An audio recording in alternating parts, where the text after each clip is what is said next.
tomorrow, Peacock. It kicks off at 11:30 Eastern. Tottenham sitting in 5th. Arsenal top of the tree as things stand. It'll be at the Tottenham Hotspur Stadium, which is getting itself ready.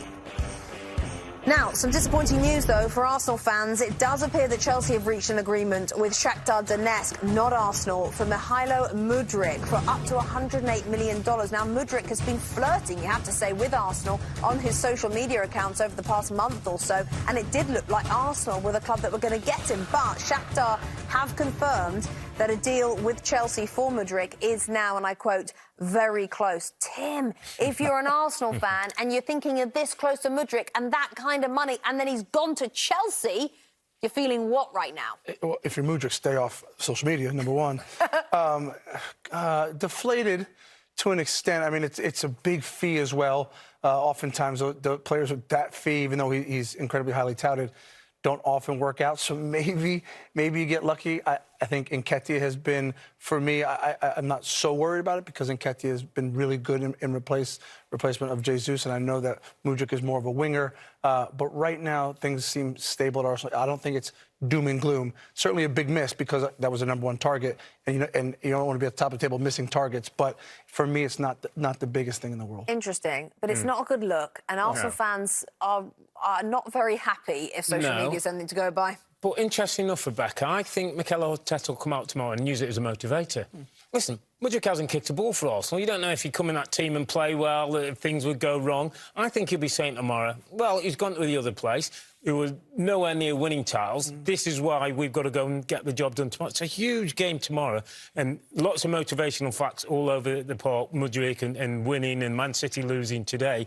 And also for Arsenal to end the narrative or stop the narrative of Arsenal can't do it. Everybody's looking for a reason why Arsenal can't do it. Tomorrow, a win in the North London derby starts to change that narrative. We'll talk more about Mudryk tomorrow when we talk about Chelsea, because they're playing first up tomorrow, and it's a lot of money to spend for Graham Potter, and of course the pressure is now very much on Potter. That's for tomorrow morning. Let's continue on the North London derby line. Do you think tomorrow, if they go 8 points clear, then those questions that Robbie's referring to disappear? 8 points clear after 18 games?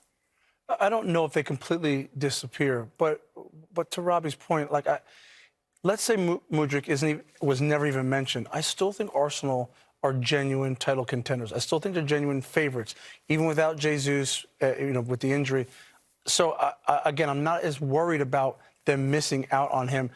They need to go 8 points clear because what has been shown today is that it was, let's just stay above City. We've talked in the last segment, Manchester United are real.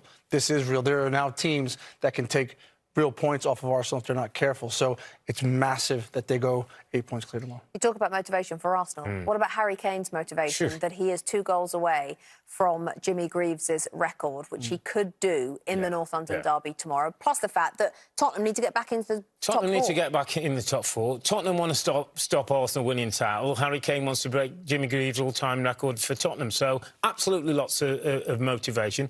We're really interested with the crowd, Rebecca, in terms of if they do the sitting back kind of Spurs that we've seen, that can be so counter-attack, and as we saw against Palace. But will the fans accept that in a game where Arsenal will want to dominate possession and work the ball, or will we see Spurs come out a little bit more and have some possession? It's going to be fascinating to see how the game plays out. Hi there, I'm Rebecca Lowe, studio host for NBC's coverage of the Premier League. Don't forget to hit subscribe to watch more videos all season long. For even more Premier League content, from original series to live matches, head over to Peacock and be sure to tune in for Premier League mornings every weekend on USA Network and on Peacock. We will see you over there.